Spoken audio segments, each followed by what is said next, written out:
আমি professor doctor Mahbub Hossain মেহেদী বলছি।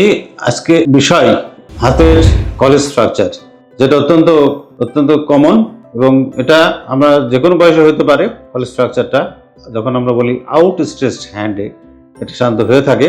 সেটা যারা যুবক বা ইয়াং অ্যাডাল্ট তাদের হইতে পারে, আবার বয়স্ক যারা মানুষ 50 বা 60 ঊর্ধ্ব মানুষ তাদের হইতে পারে।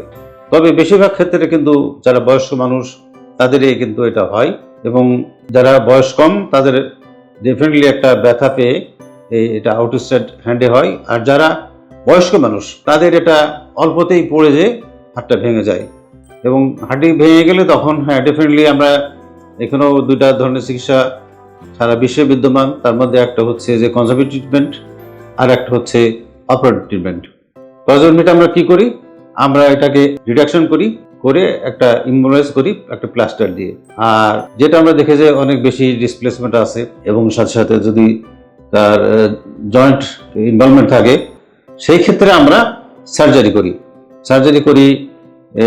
এখানেও বিভিন্ন পদ্ধতি আছে, পথ আছে। তবে ডেফিনেটলি আমরা এখানে সিয়াম মেশিন, অত্যাধুনিক মেশিন, বর্তমান বিশ্বের যে অত্যন্ত গুরুত্বপূর্ণ একটা মেশিন বা যন্ত্র, যেটা অর্থোপেডিকের জন্য খুবই গুরুত্বপূর্ণ মেশিন, সেটা সিয়াম মেশিন বলা হয়।